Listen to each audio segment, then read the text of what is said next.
Greetings, Internet. Today I want to talk a bit about the origins of Shiba Inu and our token distribution. So to start with the origins, I guess I came up with the name Shiba Inu independently from so the first Shiba Inu launched on Binance Smart Chain and rug pulled since its launch. We're the second Shiba Inu. We launched 9 months ago on PulseChain. And both of our Shiba Inus were, I guess, kind of we're referencing the god Shiva from Hinduism, one of the big three gods from Hinduism. So we're trying to make Shiba Inu in the likeness of a Shiba Inu.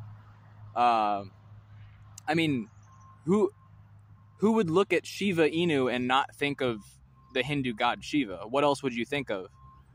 So, kind of, I don't know. It's very weird to me that the current Shiba Inu on Ethereum that's at a $10 million market cap doesn't have any references to the Hindu god Shiva. It's like his Twitter bio is like Shiva Inu, not Shiba Inu. Shiva Inu, the darker version, the cooler one. What? What are you even talking about, bro?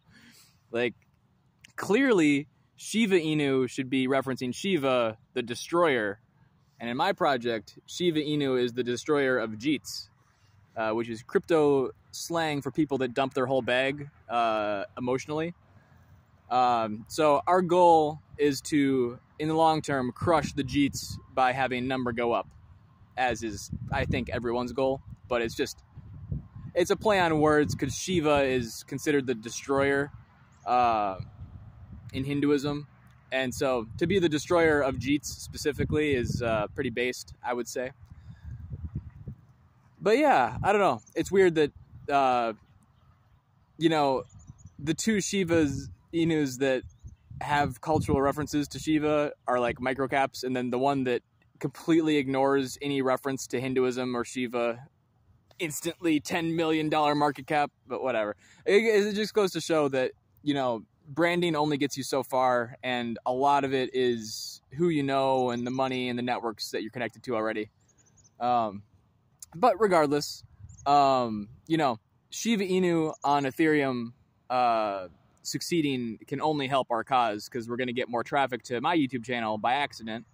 And who knows, maybe we'll find a couple people that are interested in diversifying onto PulseChain and have some mad Shiba Inu gains from Ethereum already and want to, spread the love around to the OG Shiba Inu on PulseChain. But anyhow, back to our origins.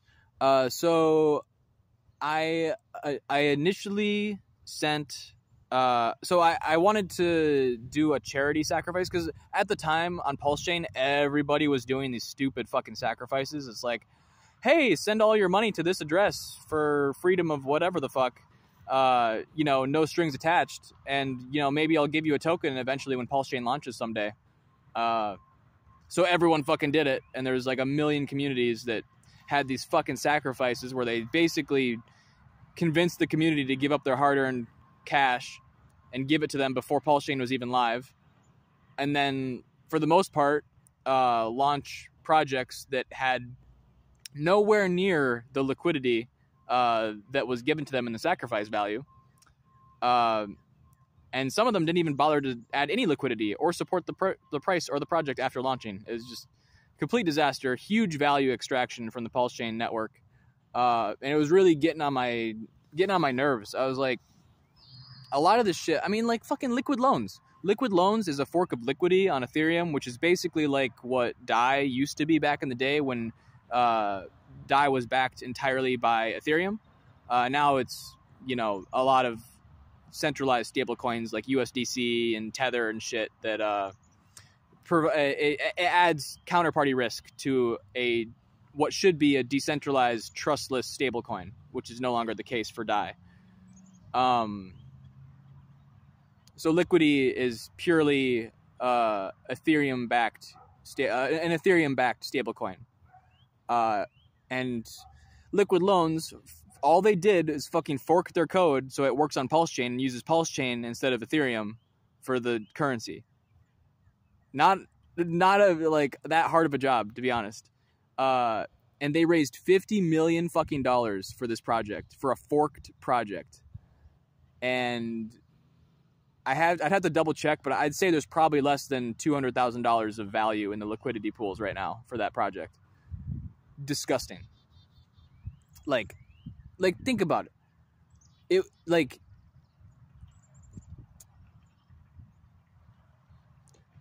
10% of their war chest would like 20x the liquidity right now.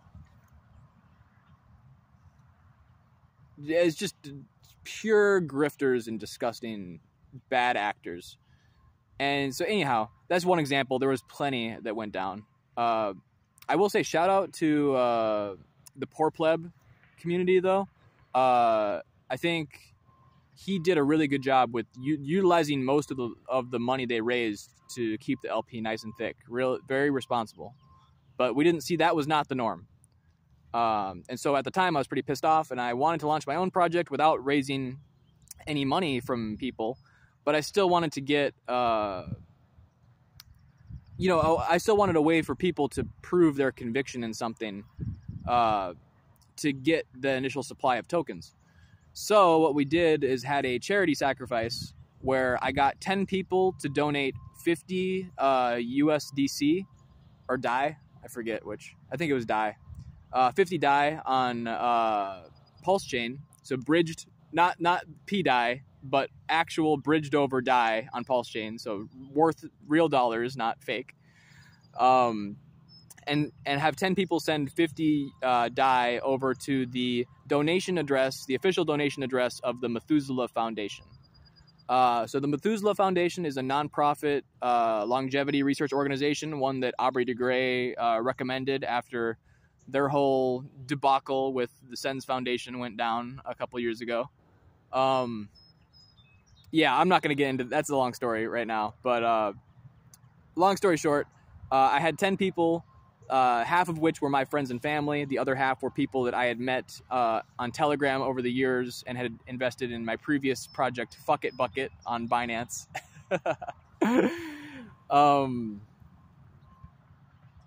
So I gave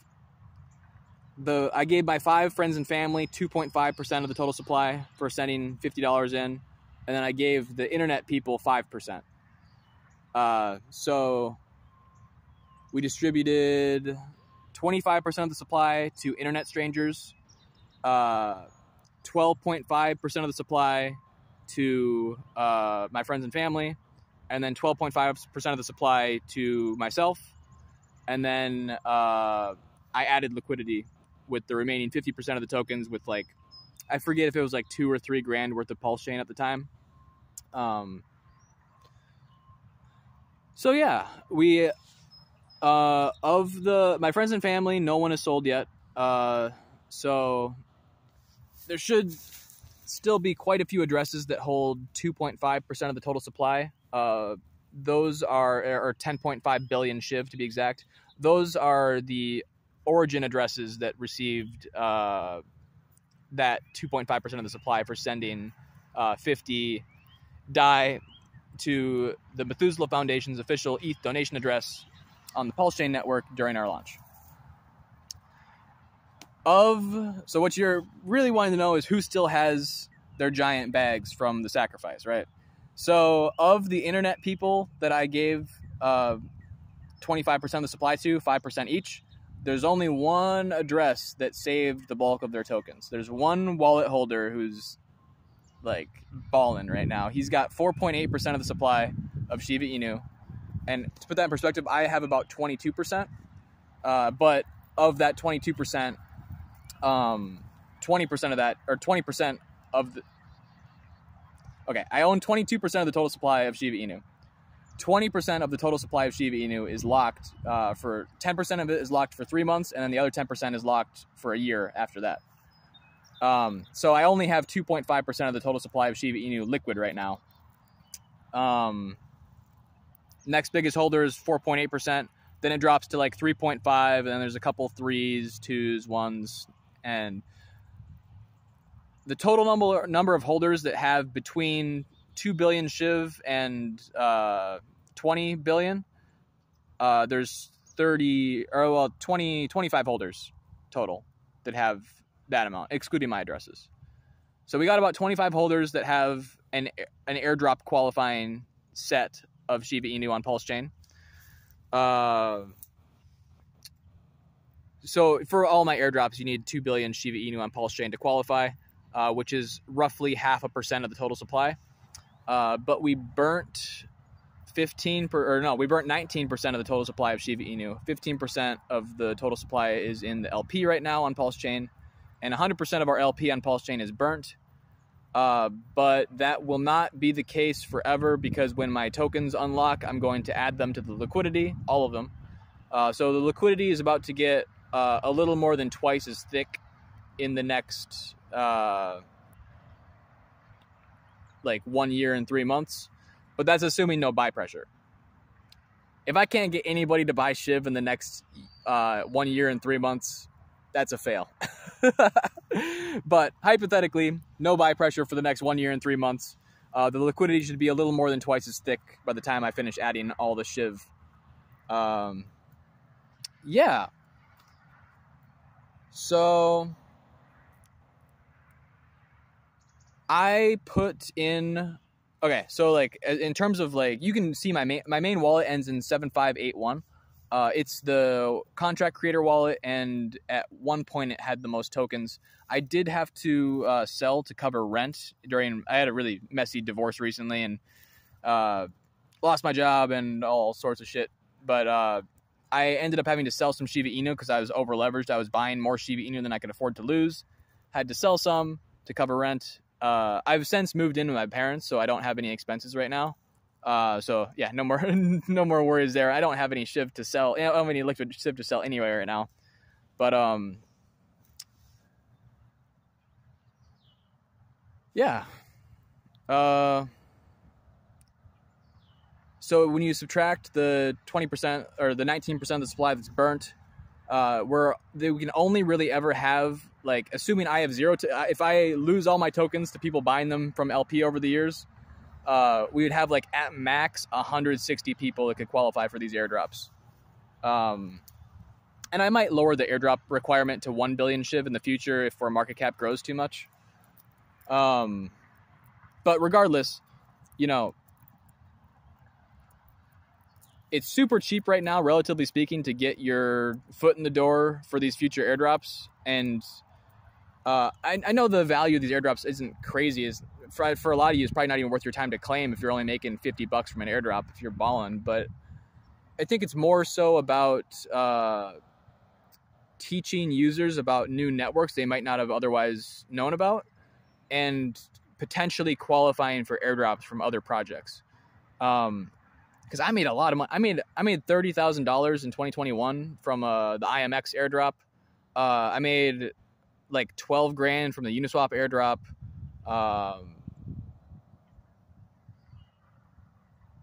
I missed out on the Bitcoin Cash airdrop, unfortunately, way back in the day. But you know, the point is, and I missed out on Optimism because I didn't. If I would have been doing what I'm doing now, I definitely wouldn't have missed the Optimism airdrop. And that's why I launched on Base, because I don't want my users to miss out on an airdrop if Base has one. Base is like highest on my list of potential airdrops, or like potential places that might airdrop users. So that's why I airdropped our users onto Base sooner than later. So yeah, even if you have so much money that my airdrops seem insignificant, I would say take the time to adopt these new chains, because you never know when you might benefit from doing a swap on Uniswap using the Base protocol. Could make you a couple grand someday in airdrops, you know. But if you already use Base and you're a fucking multimillionaire and you don't want to bother claiming your $50 of SHIV over there, fair enough.